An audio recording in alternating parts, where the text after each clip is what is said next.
Bueno, y ya estamos. El doctor Francisco Arriem es el fiscal.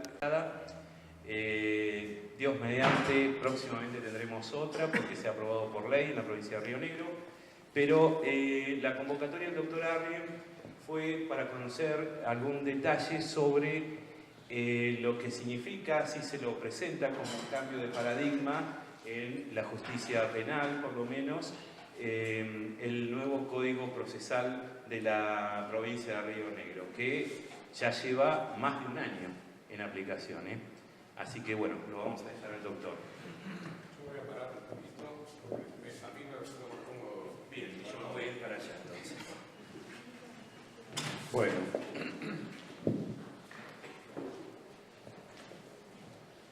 Bueno, ante todo, Luis y todos los organizadores, muchísimas gracias por esta oportunidad. La verdad es que nosotros, y hablo un poco en representación de los funcionarios de la justicia, muchas veces tenemos pocas oportunidades de tener este tipo de charlas, ¿no? Con gente de los medios y sobre todo con los familiares de las víctimas. A nosotros nos toca una tarea muy difícil, muy complicada, que es la de recibir a las víctimas de hechos violentos, donde nosotros, por supuesto, nos sentimos no solamente obligados por la función que tenemos, sino también, y un poco lo hablábamos hoy con Enrique, ¿no? Humanamente, también muchas veces golpeados con la situación, porque es inevitable que todos sintamos que también podríamos haber estado ahí, ya sea con un familiar directo, o con un amigo, o con un vecino. En el caso mío, en particular, yo soy fiscal en un pueblo chico, si bien tenemos ya bastantes habitantes, y es muy difícil cuando nos avisan. Hoy hablaban del tema de que hay palabras que son muy fuertes. Para nosotros hay palabras que son muy fuertes, por ejemplo, cuando nos hablan de un cuerpo. Cuando a mí, y esto por ahí le cuento en intimidad, cuando a mí me llaman a la madrugada y uno se despierta, yo duermo hace ya muchos años con un celular en la mesita de luz. Y cuando nos dicen que hay un cuerpo, nosotros francamente a veces nos ponemos muy mal, no porque tenemos que ir a trabajar, sino porque pensamos que ese cuerpo lo podemos conocer. Yo tengo hijos, adolescentes, con lo cual también a veces uno se asusta como padre, también podría ser un hijo de uno. De manera que es difícil la tarea que nosotros tenemos que realizar, porque hay que contener muchas veces no solamente a las víctimas o a los familiares de las víctimas, sino también a los familiares del victimario, que a veces, cuando saben que van a ir a prisión, seguramente, también concurren muchas veces a la fiscalía.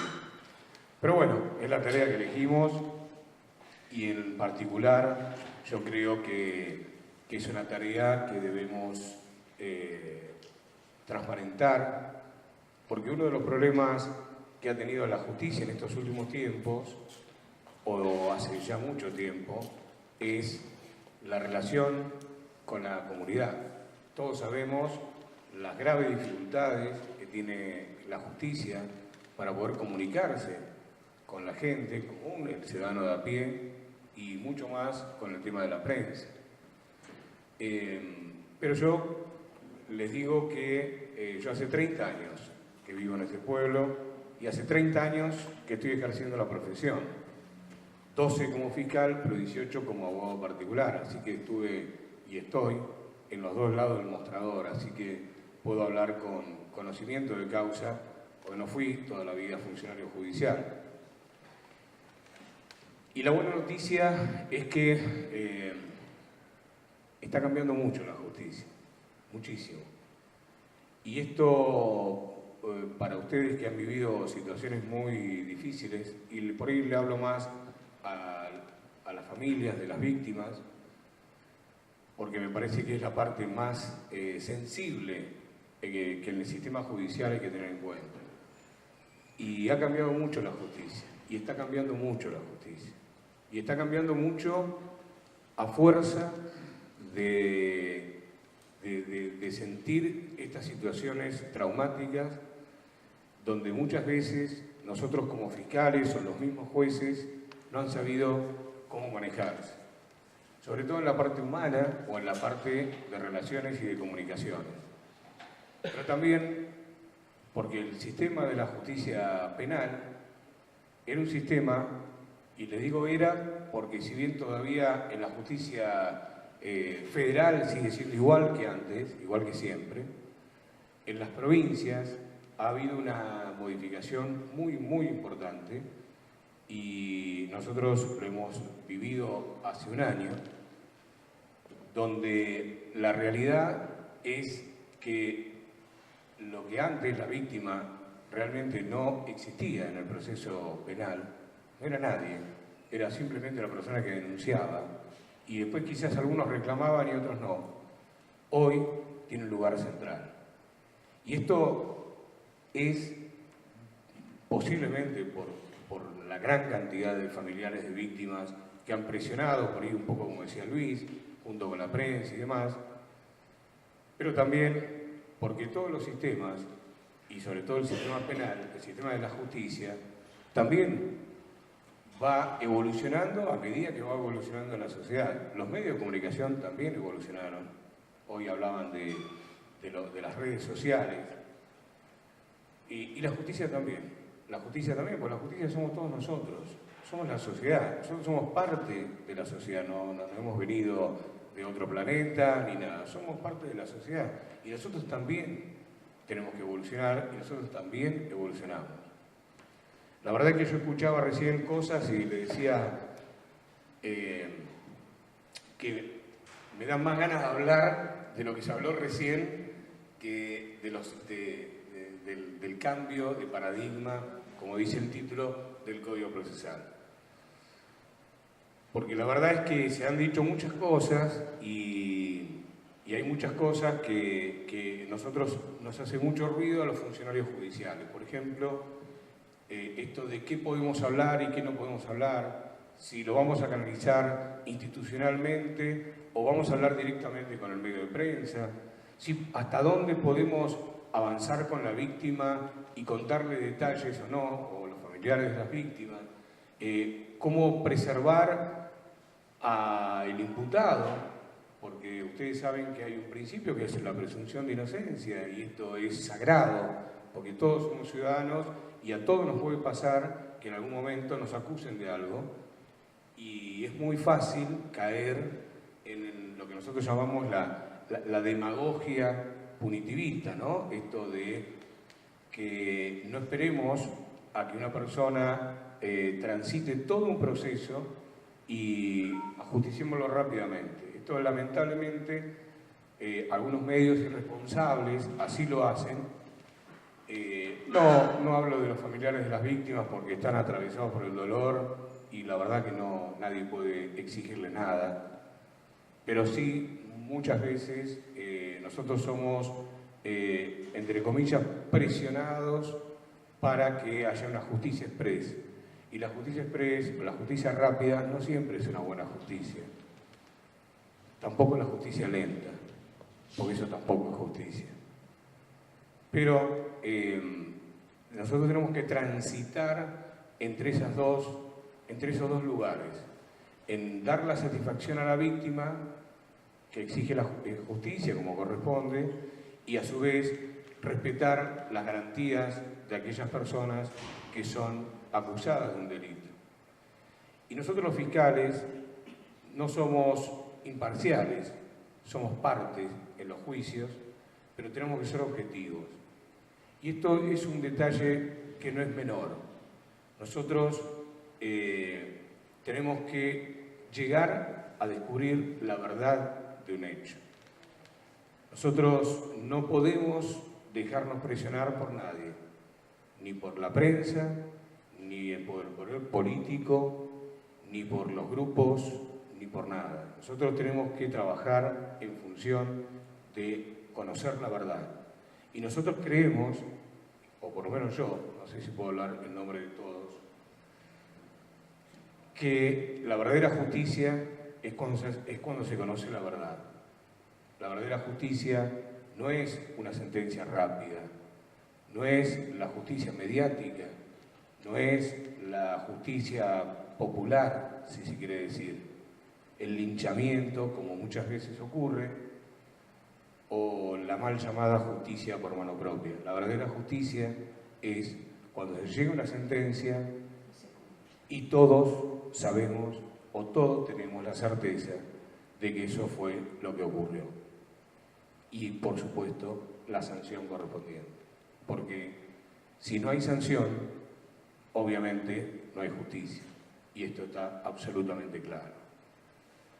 Bueno, rápidamente voy a contarles que nosotros hace un año sufrimos un cambio muy importante. ¿Cómo era la justicia penal?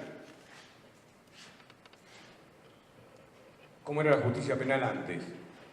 Cuando yo hablo de la justicia penal, hablo de cómo se enjuiciaba a una persona a la cual se le acusaba un delito. Procedimiento escrito. ¿Esto qué significaba? Largos expedientes con varios cuerpos, larguísimos cuerpos, donde se hacía una serie de diligencias judiciales. A veces el juez llegaba a ver el expediente de un año o meses después de haber ocurrido los hechos. Los jueces, ¿qué hacían con el procedimiento escrito? Leían lo que otros escribían. Primero lo que escribía la policía, después lo que decía un testigo, después lo que decía el fiscal, después lo que decía el defensor. Todo eso lo procesaba un secretario y recién después llegaba al juez. Todo eso podría haber pasado un año. Eso era el procedimiento escrito. Esas larguísimas causas que todavía aún hoy, algunos de ustedes que son de otras ciudades y sobre todo de Buenos Aires, hay causas, por ejemplo, las llamadas causas políticas de corrupción que tienen 20 años. Porque son procedimientos escritos, eternos, largos, que además se perdían los papeles, que además quedaban archivados y quién sabe dónde está archivado, que quizás se cajoneaban por algún interés político o algún interés económico. Esto hacía que, por ejemplo, como una persona, una víctima, un familiar del víctima quería ver el expediente, imposible, jamás, podían no encontrarlo nunca. O un empleado de tercer categoría le decía, mire, no, que venga su abogado. Y el familiar no podía saber jamás qué estaba pasando con su causa. Eso es uno de los problemas gravísimos que había en el sistema anterior, llamado sistema inquisitivo. Secreto, no lo conocía nadie. Los únicos que conocían el expediente era el juez, el secretario y los empleados del juzgado. Muchas veces hasta los propios abogados de la víctima iban a mesa de entrada. Y esto yo lo puedo decir, yo estuve 18 años de abogado. A pedir los expedientes, no, mire, el expediente en este momento no está. Pase más tarde. No, lo que pasa es que está, lo tiene el juez en su despacho. Y lo está por firmar, así que no lo puede ver. Y así podían pasar los días. En mi caso peor, porque yo litigaba en Esquel y en Bariloche. Y yo hacía 240 kilómetros para llegar a ver el expediente y por ahí ese día no lo veía. Y no podía viajar todo el tiempo. Entonces, el familiar de la víctima venía y me decía, ¿cómo va mi causa? Mire, no la pude ver. ¿Pero cómo no la pude ver? No la pude ver porque estaba en el despacho del juez. Esto ocurría todo el tiempo.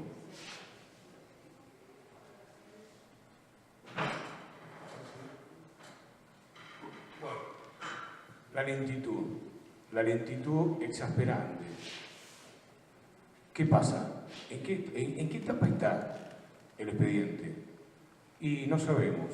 ¿Cómo no sabemos? No, está está esperando que el perito informe la pericia, lentitud. ¿Qué pasaba con muchos familiares de las víctimas? Y se cansaban, ya está. ¿Cuántas veces voy al juzgado? ¿Cuántas veces voy a preguntarle al abogado? Ya me da hasta vergüenza, decían algunos familiares. Lentitud. Todo se concentraba en un juez de instrucción. Esto que todavía sigue en la justicia federal. Esto significa que una sola persona, porque a veces se habla de la justicia, ¿no? Porque uno tiende a simplificar, pero la justicia son miles de funcionarios, miles. Bueno, antes, en el sistema anterior, todo se concentraba en un juez. Un juez que era todo. Era juez, era parte, él investigaba, él se controlaba a sí mismo, él decía qué delito iba a investigar, qué no, a quién iba a investigar, a quién no. El fiscal era prácticamente un ayudante casi, cuando en realidad la Constitución dice claramente que el fiscal es un órgano autónomo, no tiene nada que ver con el juzgado, con el juez. Y todo se concentraba en una sola persona, que era amo y señor de la causa. Y ustedes, seguramente, o nosotros, cuando éramos abogados, y yo también viví esta etapa, por supuesto, como fiscal, tenemos que ir a pedirle, por favor, al juez que nos deje ver el expediente, que nos deje actuar en el expediente.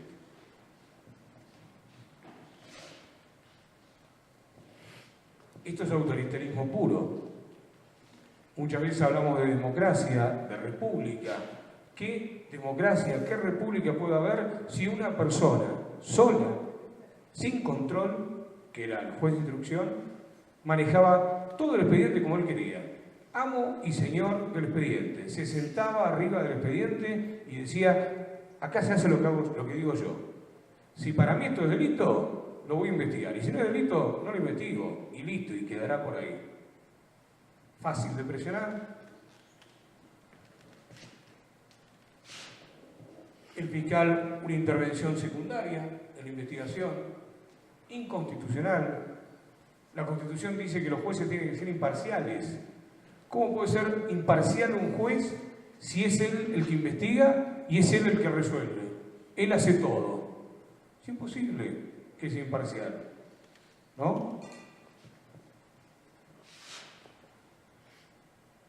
Oscuro. Oscuridad total. ¿Qué sabía la víctima o el familiar de la víctima de lo que estaba pasando con su causa? Nada. No sabía nada. Es más, si tenía la suerte de que algún juez lo reciba, porque a veces, un poco por la presión mediática, un poco por esto, por lo otro, en realidad no era parte del expediente. Entonces el juez, bueno, casi que le hace un favor. Le hacía un favor, bueno, mire, lo voy a recibir, pero porque me da lástima su caso, pero la verdad que usted no es parte, no sé, venga con su abogado querellante. Y muchos familiares no podían pagar un abogado querellante, no tenían dinero para pagar un abogado, que normalmente los abogados penalistas son caros. Entonces, ¿qué hace el familiar? Tiene que esperar que un juez, que es servidor público, lo atienda si tiene tiempo, si puede y si quiere. Así funcionaba. Ritualista. ¿Qué significa ritualista? Para algunos jueces era más importante que esté bien escrito, un escrito, o que el renglón o que el margen se cumpla con el margen para los escritos judiciales, o que la presentación diga vuestra señoría, o es decir, un formalismo, un ritualismo absolutamente absurdo de la época de 1800, que en realidad le parecía más importante eso que el caso en sí.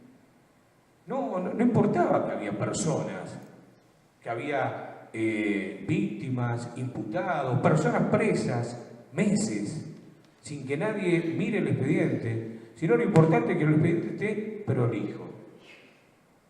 ¿Por qué? Y porque tiene que estar prolijito. Secretario, venga, no me gustó como escribió acá esta palabra y demás. Es decir, un ritualismo absurdo cuando estamos hablando de casos tan graves.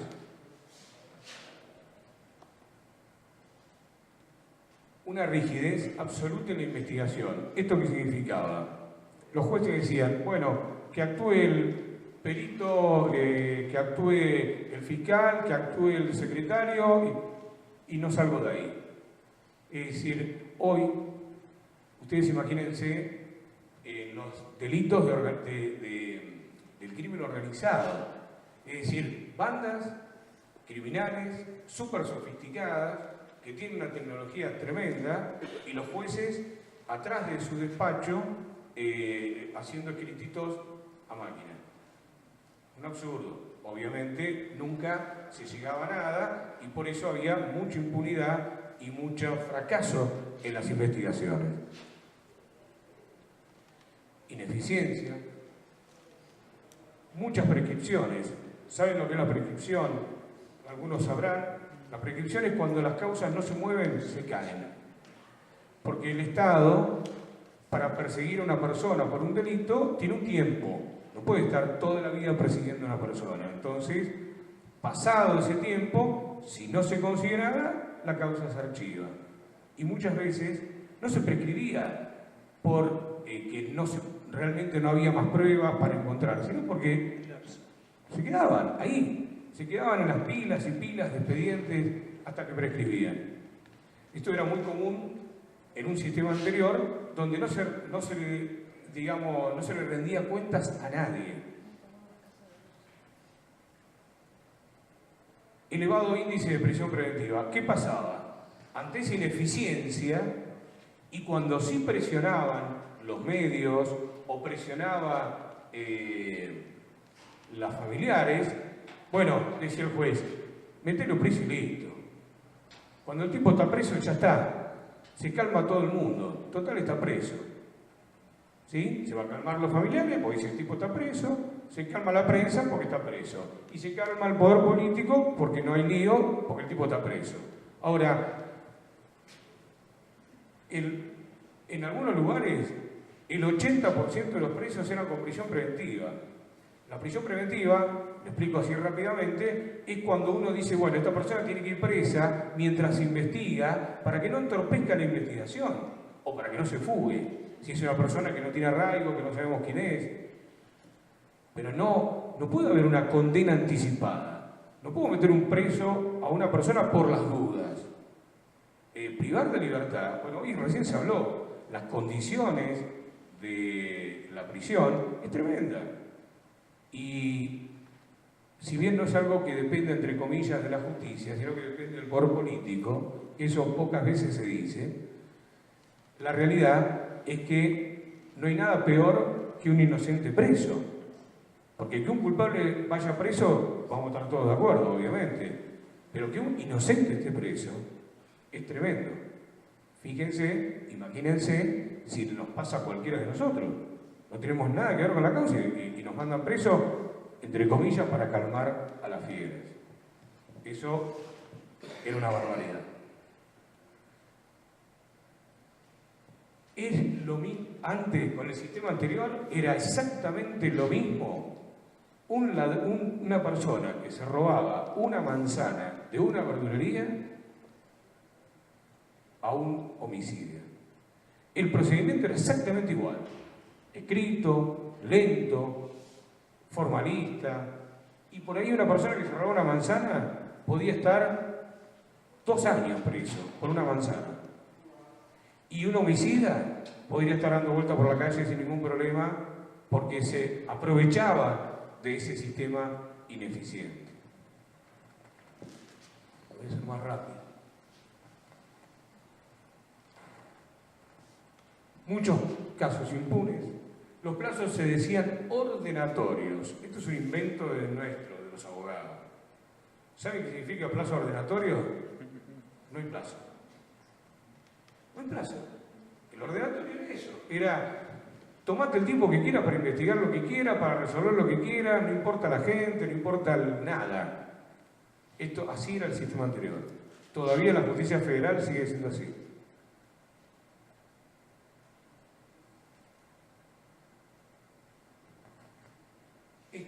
este sistema ya casi no se aplica en ningún país del mundo.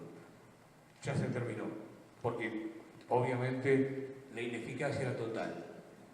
Se repetía la prueba de la instrucción en el juicio. ¿Esto qué significaba? Testigos. Lo agarraba la policía, por ejemplo, un testigo de un robo. ¿Puede venir a declarar? Sí, cómo no. La persona declaraba. A los 6 meses lo llamaba la justicia. Volvía a declarar. Al año lo volvían a llamar y volvía a declarar. Y cuando se hacía el juicio, 6 años después, los volvían a llamar para declarar. Imagínense ese testigo, primero decía, es la 5ª vez que te estoy dando el mismo testimonio, y la última vez que iba decía, ya no me acuerdo nada, ya no sé ni qué dije. Bueno, esto pasaba. Por supuesto, desconfianza total de la gente en la justicia. Si ve todas esas cosas, ¿qué va a decir? No se tenía en cuenta para nada la víctima.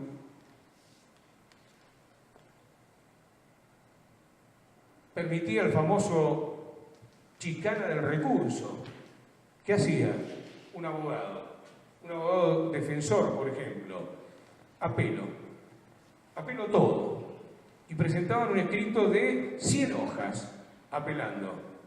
Imagínense, primero, hasta que el juez llegue a leer esas 100 hojas. Segundo, todo el tiempo que el juez tenía, porque le vuelvo a repetir, no tenía tiempos para resolver ese recurso. Y aún si resolvía en contra de ese recurso, tenía un recurso más. Y entonces, un juego perverso para que se siga recurriendo hasta la Corte Suprema de Justicia, recurriendo, aunque lo que esté planteando sea cualquier barbaridad. Total es escrito, no se entera nadie. Lo va a leer el juez, eventualmente otro tribunal, y hay abogados inescrupulosos que dicen, presentemos recursos, total.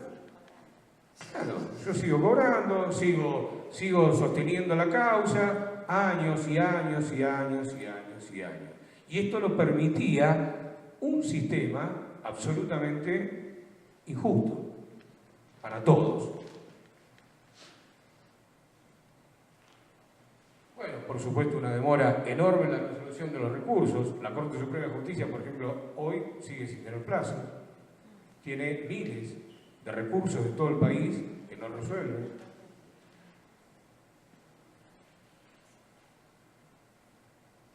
No sé qué pasó acá. ¿Hay alguien acá? Bueno, la etapa de instrucción se llevaba el mayor tiempo de la causa. ¿Sí? En la etapa de instrucción, antes había 2 etapas. Una etapa de instrucción y una etapa del juicio, propiamente dicho. La instrucción prácticamente era nada, porque era investigación, pero el juez, como lo vuelvo a repetir, se quedaba con el expediente todo el tiempo que quiere, no había plazos perentorios, entonces duraban años la instrucción, hasta que recién llegaba a juicio. Donde el juicio es la esencia, porque el juicio es donde se discute realmente qué fue lo que pasó.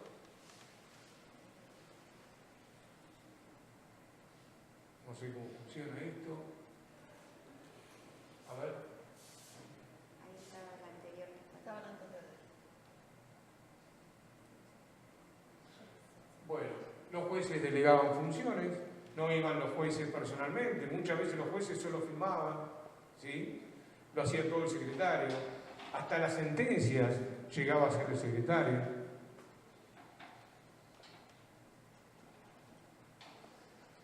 Bien, y pasamos al nuevo sistema. Obviamente ven que todo este sistema anterior era un sistema básicamente ineficiente. Sí, ya voy cerrando. Se pasó, primero, de lo escrito al oral. ¿Qué significa el oral? Y se lo voy a hacer muy sencillo. Lo oral significa que yo, si tengo que acusar a ella, le tengo que decir, señora, yo la voy a acusar de esto y esto. Punto. No hay más escritos, no hay más expedientes, no hay más nada. Cara a cara. Yo, fiscal, le digo al señor o a la señora de qué lo estoy acusando. Hay un juez que está escuchando lo que yo digo y hay un defensor que me va a retrucar a mí. Todo eso le estoy hablando en minutos en una audiencia. Todo lo que llevaba meses, años, lo que se les ocurra, se resuelve, por ejemplo, en varias audiencias, pero esa es una audiencia, la primera, que se llama de formulación de cargos. Yo se lo digo directamente, claramente, y se lo digo al imputado, no lo escribo, y yo ni lo conozco al imputado, se lo digo a la cara. Eso es la oralidad. Hay una continuidad, hay plazos perentorios, es uno atrás del otro. Es decir, yo la acuso, ella se defiende, el juez escucha y resuelve. Una continuidad, rápido, ágil, no expedientes eternos escondidos atrás de un escritorio. Se prohíbe absolutamente el secreto, no hay más secreto. No hay secreto para nadie, no hay secreto para la prensa, no hay secreto para las víctimas, no hay secreto para los familiares de las víctimas, no hay secreto para los defensores, nada. ¿Por qué? Porque es oral. Lo estoy diciendo yo en una audiencia, es público, puede ir cualquiera, lo puede escuchar. No hay un expediente guardado bajo un cajón, sino que hay una audiencia donde cada uno dice lo que tiene que decir. Hay una desconcentración del poder. Como yo le decía anteriormente, había un juez, señor, omnipresente, que decía qué hago y qué no hago, se hace lo que yo quiero. ¿Sí? Hoy eso no existe. Hoy hay una desconcentración del poder. Un cachito del poder, del caso, lo tiene el fiscal, lo tiene el abogado querellante de la víctima, lo tiene la víctima, que también puede hablar en las audiencias, algo que antes no existía, y esto es importante en el nuevo sistema, también las ONGs. ¿Sí? Es decir, la víctima puede decir, yo quiero el apoyo de una ONG. ¿Sí? Por ejemplo, ustedes han tenido casos de víctimas viales, ¿no? Perfecto. Hay muchas ONGs que trabajan con los temas viales. Bueno, yo necesito ese asesoramiento y ese acompañamiento. Y antes, eso podían hacerlo por afuera, con la prensa y demás. Ahora lo pueden hacer en la audiencia. Y los jueces lo tienen que escuchar. Esto es democracia. El Poder Judicial siempre se dice que es el menos democrático de todos los poderes, porque no se eligen a los jueces ni por voto popular ni nada. Bueno, esto obliga a ser democrático. Esto obliga a escuchar, porque uno de los principales principios de la democracia es escuchar al otro, ¿verdad? Y poder participar en una decisión. Esto es, para mí, clave en cuanto a la víctima. El fiscal es protagonista exclusivo de la investigación. Ahora está claro. Es el fiscal el que acusa, es el defensor el que defiende y es el juez el que resuelve. El juez no es más el señor que va a decidir qué investiga y qué no investiga. No, hay un fiscal. Y esto para las víctimas también es muy importante, porque ustedes ya conocen quién es el interlocutor. Yo ya sé con quién tengo que ir a hablar. Tengo que ir a hablar con el fiscal de la causa o del caso. Depende cómo se lo llame en distintas provincias.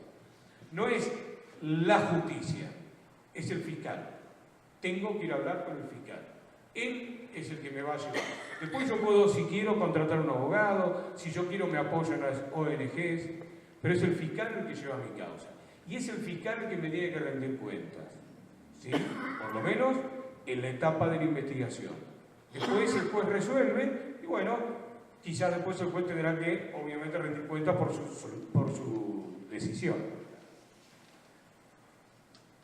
Y esto es lo que yo le decía. Y este sistema respeta las garantías. Pero no solamente las garantías del imputado, sino también respeta las garantías de la víctima. ¿Sí? Cosa que antes no existía.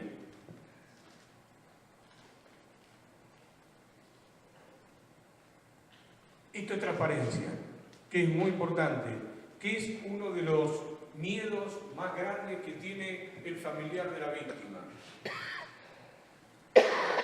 Esto no va a pasar nada. Esto va a quedar impune. El fiscal no va a hacer nada. El juez no va a resolver nada. Este es el gran fantasma de aquellos que pasan por esta traumática situación de tener un familiar o estar involucrado, digamos, en un tema penal. Es el gran fantasma, que quede todo impune, que nadie le importe mi caso. Bueno,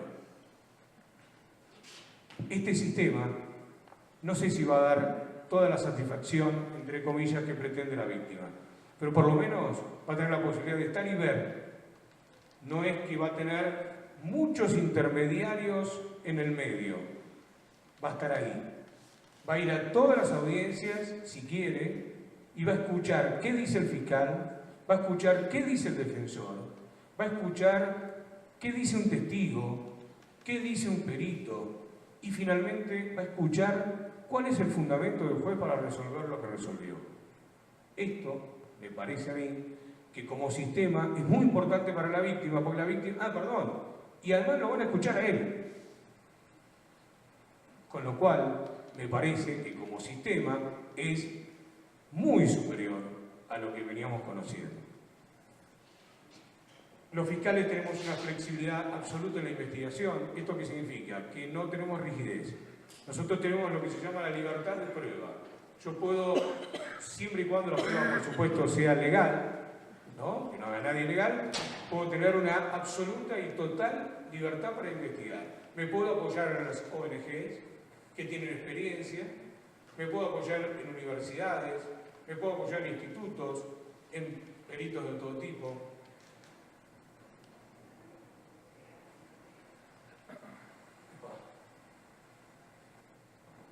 Va a mejorar, creemos nosotros, la eficiencia en la investigación, que todavía es una asignatura pendiente.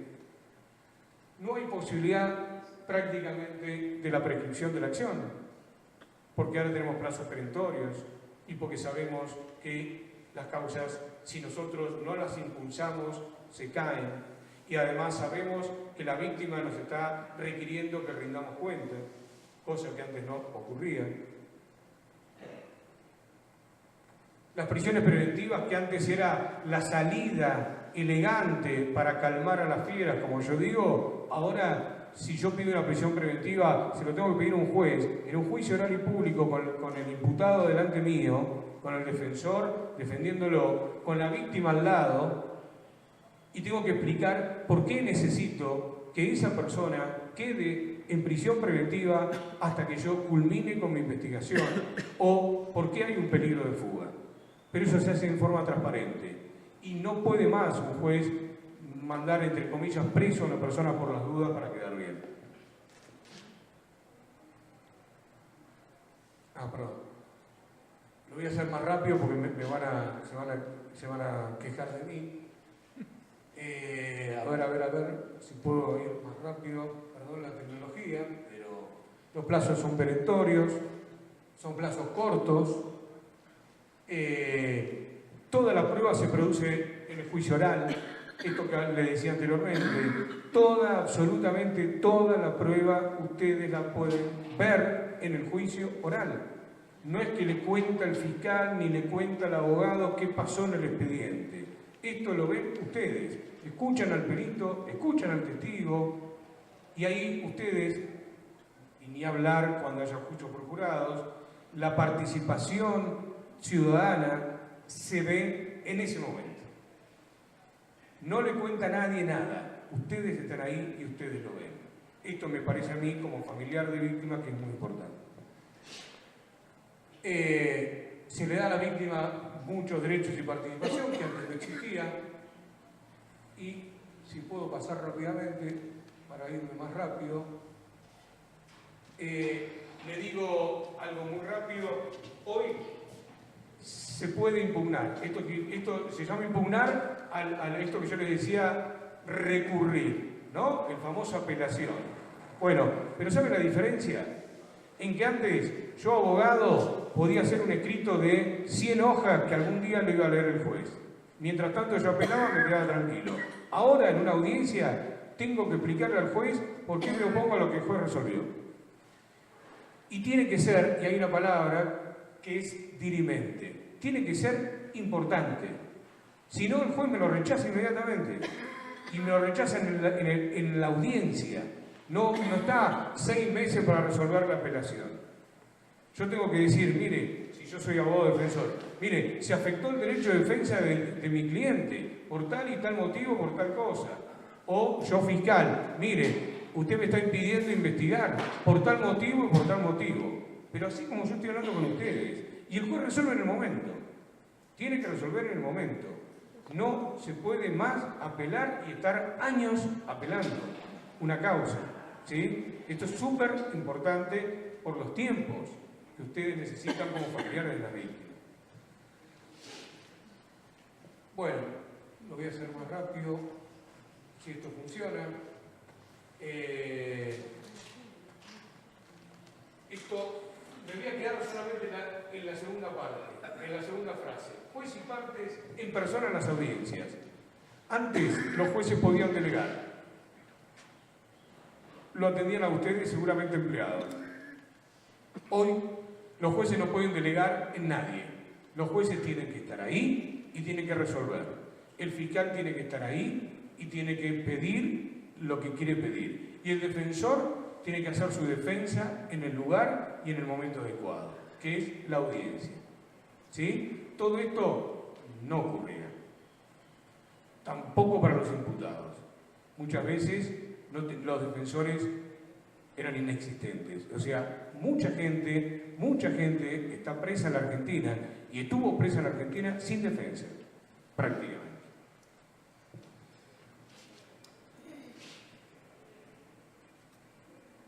Bueno, a ver, si me puedo apurar en esto.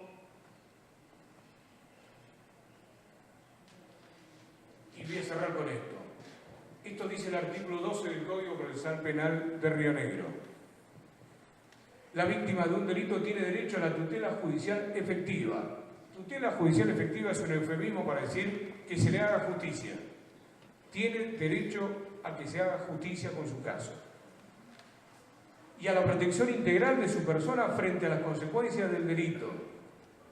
Eso significa, pero cuando se habla de protección personal, significa una justicia que proteja a la víctima y que proteja a los familiares de la víctima de posibles represalias, de situaciones difíciles desde el punto de vista emocional, psicológico. La protección tiene que ser absoluta e integral. A participar del proceso penal. ¿Se le pasó? No. A participar del proceso penal. Bueno, ahí no se ve. En forma gratuita. Esto no existía. Ahora sí. La víctima no necesita contratar un abogado si no puede. Si quiere lo puede hacer, por supuesto. Pero si no, el Estado le tiene que brindar una asistencia jurídica gratuita a la víctima. ¿Sí? Esto era lo que muchas veces los familiares de la víctima decían, pero ¿cómo? El imputado tiene un derecho, un abogado gratis que le pone el Estado y en nosotros no, ¿verdad? Bueno, hoy eso ya hay igualdad de armas. O sea, el imputado tiene su defensor oficial, pero también tiene su patrocinio legal gratuito el familiar de la víctima o la víctima. Bueno, ahí está. Acá se define quién es la víctima. Bueno, ya se me pasó, pero se lo hago rápido. Se define a la víctima no solamente al que tiene el dolor de haber sido el sujeto que nosotros llamamos sujeto pasivo del delito, sino los familiares también de la víctima, que son víctimas también. ¿Sí? Para la ley son víctimas también. Por supuesto que hay un orden de prelación y a veces eso genera ciertas dificultades, pero en general cuando hablo de orden de prelación significa que el esposo, la hija, ustedes piensen que hay familias que no se llevan bien entre sí, ¿sí? Y por un lado quieren ser querellantes los hijos, por otro lado quiere ser querellante la esposa, por otro lado quiere ser querellante el hermano de una víctima. Bueno, a veces se generan esos conflictos. No puede ser todo querellante. En general, lo que se hace es un concepto amplio y se busca que se unifique la personería entre todos los querellantes para evitar que precisamente se entorpezca la investigación. Bueno, yo tengo que cortar porque ya me están mirando con cara fea. Yo lo que le quiero decir simplemente es esto, y como para cerrar. La justicia está cambiando mucho, la justicia penal. Y todavía la justicia, yo le diría las justicias de las provincias, van más avanzadas que la justicia de la nación. Nosotros, como funcionarios judiciales, somos absolutamente conscientes de la necesidad de estar cerca de la gente.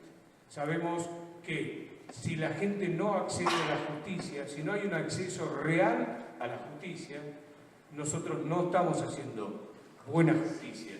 Esto es clarísimo para nosotros, por lo menos para muchos funcionarios como yo, que creemos en una justicia democrática, transparente, una justicia que sea un servicio, porque no deja de ser un servicio público, que cumpla con el rol constitucional que es que se haga justicia y que efectivamente haya sentencias justas.